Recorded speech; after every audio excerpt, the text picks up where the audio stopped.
So, my name is Stacia Jeanette, and you may know me from Instagram. You may know me from Killer Couples, ID Discovery Channel, TV1, Oxygen, for doing crime reenactment shows. Um, and that's mostly what you guys know me for, is being basically a social media influencer or public figure on social media promoting things.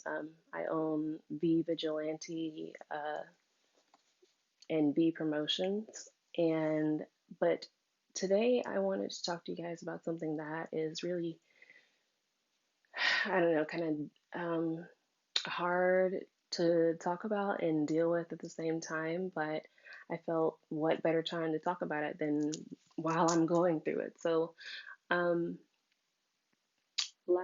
last Tuesday, I had a surgery to remove a cyst um, from my uterus, my ovary. It was a baseball sized cyst, literally this size. Um, and I mean, that in itself kind of sucked just because nobody wants to lose an ovary, especially when you haven't had kids. I'm 28, I haven't had any kids. And, obviously my plan was to have kids once I found, a husband and was financially stable enough to have a kid. But life did not play out like that. So, um, losing an ovary, I feel like I'm kind of, in a way, sort of grieving the loss of a child or grieving the loss of motherhood. And then I found out that my uterus and bladder was like 2 times larger than it's supposed to be because it's like inflamed or something. And that I've got fibroids and I've got um, there was polyps or something else, but they said the issue with the left ovary is that it is entangled with my endometriosis and with my fibroids and attached to my small intestines. Now, I had a total colectomy back in 2015, which means they removed my large bowel, my large intestines, my colon, because it stopped working. Like it just wasn't working anymore. And so all I have left is my small bowel.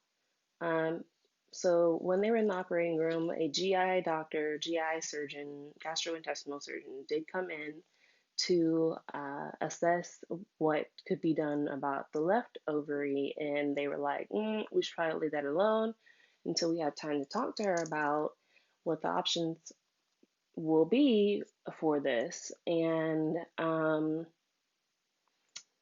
so I'm in an extreme amount of pain right now. So if you have seen my other videos and you look at this video and you're like, something's off, it's because I'm in an extreme amount of pain.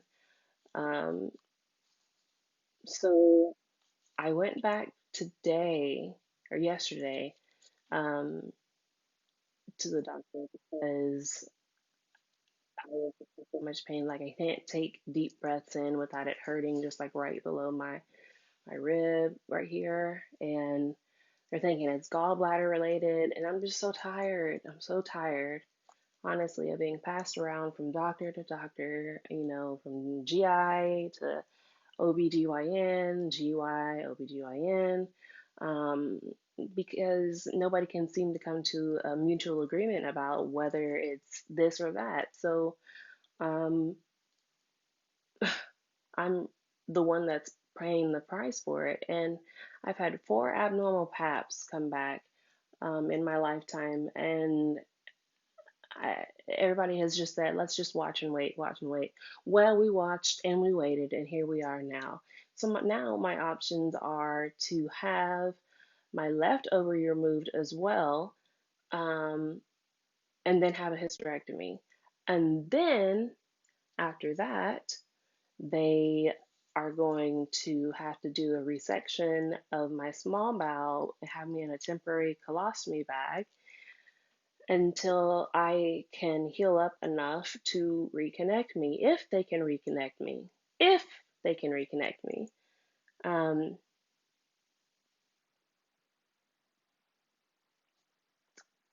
I feel like my whole world has kind of just been ripped from me, you know? It's one thing to decide, hey, I don't want to have kids, but like, it's another thing that is when the decision is made for you under the circumstances that you didn't choose. Um, and so that's kind of where I'm at right now, where I feel like I've been robbed because there's no way that doctors previously, you don't understand how many times a person with chronic illnesses, endometriosis and Crohn's disease, goes to the ER and has a CT scan and has a MRI or has an X-ray of their abdomen and pelvis area. You don't understand how many times we go through that. So what I'm trying to figure out is like, how is it that how did it get to this point without noticing? It doesn't. Like you noticed it and people noticed it and they let it go. So doctors' neglect has left me in this situation to where the choice for me to have a kid is no longer there. Um, it, I feel,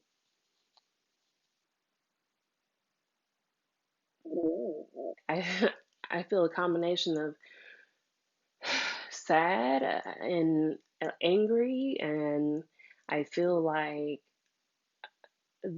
I deserve some sort of justice or something from this. Like I don't know what it is, but literally, I don't even feel like I'm a woman anymore at this point because like, how is a man gonna look at me and be like, "Oh, I'm sorry, I can't have kids with you," you know? And of course, usually what always happens is like you would meet the perfect person right after you had a damn hysterectomy. So it's like the person that you would want to have a baby with, you couldn't.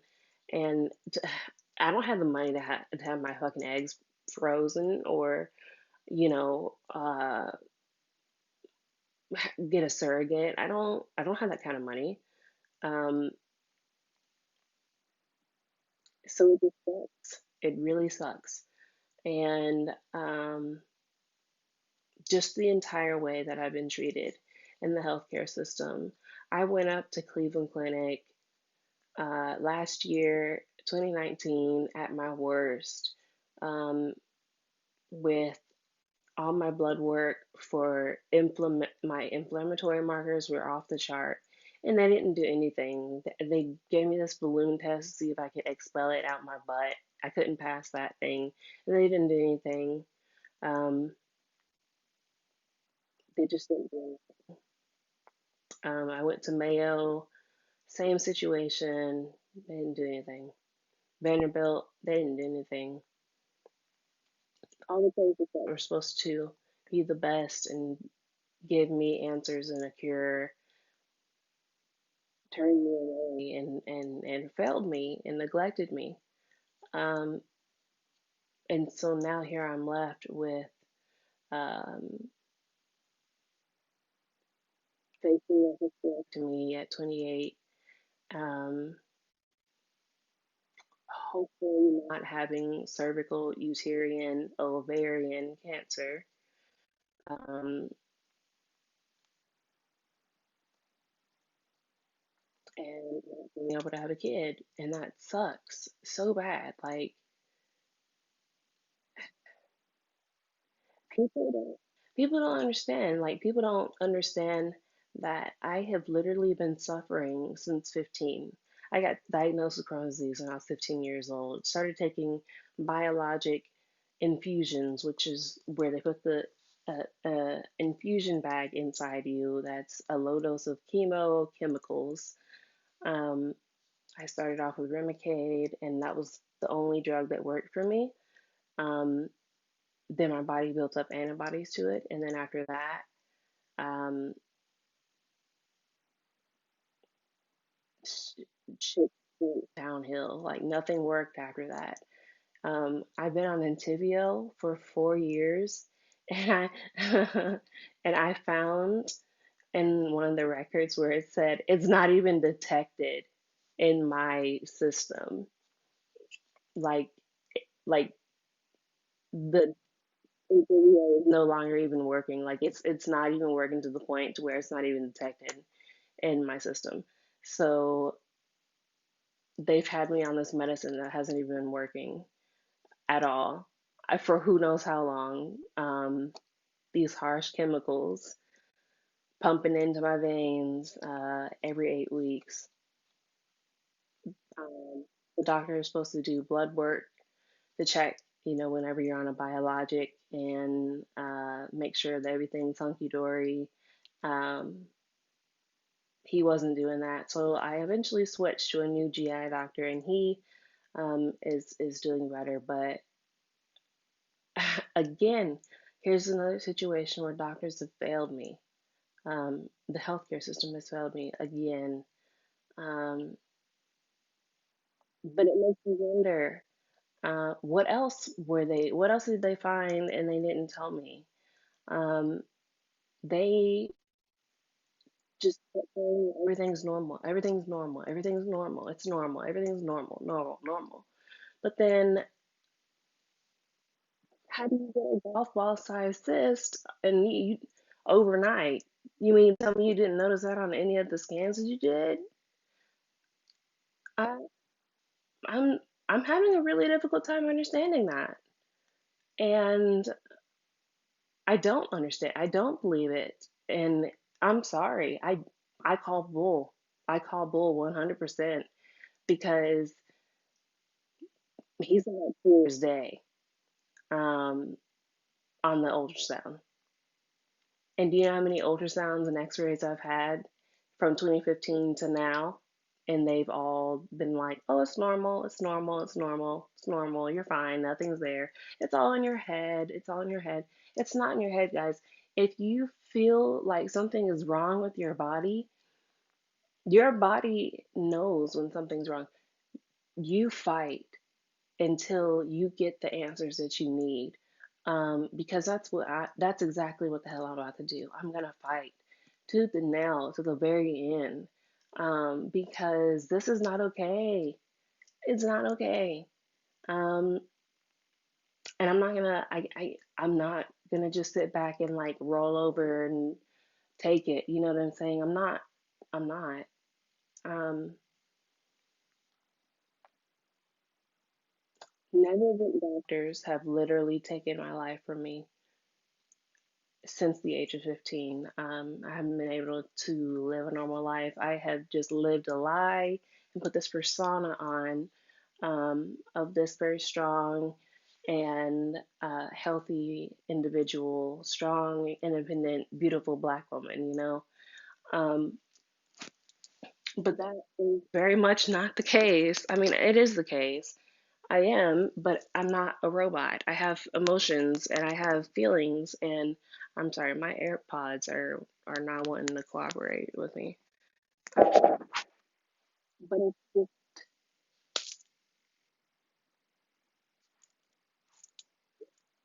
you want to tell me like on all of those you didn't see. So that's where I'm at, and if I can make it through this shit ton of bad news that I have just received. I mean, literally, I feel like the rug has been jerked out from underneath me. I'm in extreme pain. Um, they're trying to get me in with a colorectal surgeon. They're gonna have to resect me to get my left ovary out because it's attached to my small intestines, and there's some endometriosis adhesions attached to it. And my OBGYN said today or yesterday it's not looking good for the left one either. So the left one's getting ready to go. Um, so just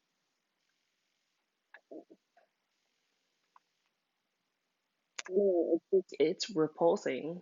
It's sickening at the fact that people would do this and lie to you about your own health and not give you the factual information.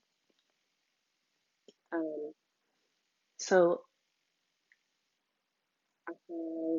to wait for them to call to set up my appointment with this surgeon and figure out what the surgeon's availability is and what his opinion is on the take. And then he has to then talk to my gynecologist, and they both have to collaborate and say, okay, yeah, we're doing this. And then after that, they're going to go in and give me unattach my left ovary, take it out, and then do a hysterectomy, and then also do a resection at the same time. So I'll have a temporary colostomy bag, and then shit is going to rain from the sky, and pigs are going to fly.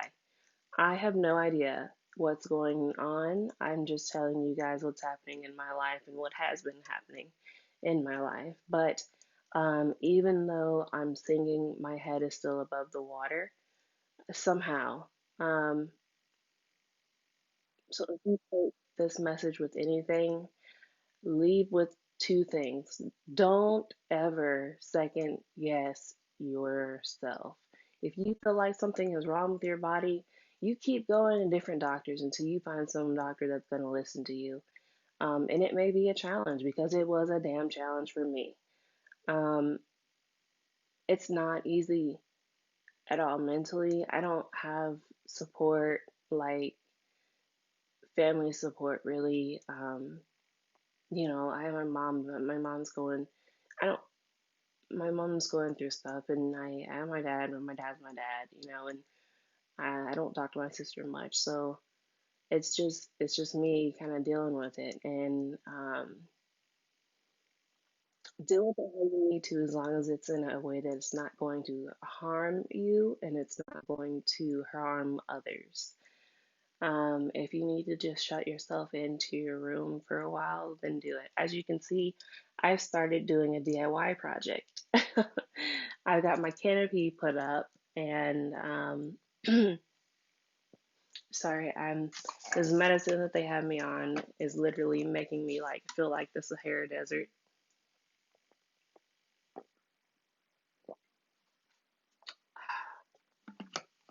So yeah, I've started a DIY project. In my other room, I had this stick and peel wallpaper that was brick, but now this is like stick on brick. So I'm gonna finish that up probably tonight. And I want you guys to know that if I can do it, I can help you through it. And I will help you through it. And I'm going to stand up for all of us who have gone through this, for every woman that has had to sit there and cry in an ER and listen to a doctor tell them that it's all in their head, for every woman that's been sitting there going through constant pain and not telling anybody because they're afraid nobody would believe them, for every woman that's been sitting there going back and forth with themselves on whether or not to say something because they don't want to seem weak. I'm saying it for you. I'll stand up for you. I'm being that person for you. And we're gonna get through this. I'm gonna get through it. And when I do get through it, you will get through it as well. I love you guys more than anything, and I am literally here to talk to you about any and everything. Don't ever let a doctor tell you you're crazy or there's nothing wrong with you when you know and can feel that there's something wrong. Um, fight, fight for yourself. Be your own advocate because these doctors out here don't give a damn. So you have to be your own advocate, and as much as that sucks, um, you have to, and we can do it. You can do it. I can do it, and we will do it together. B Squad.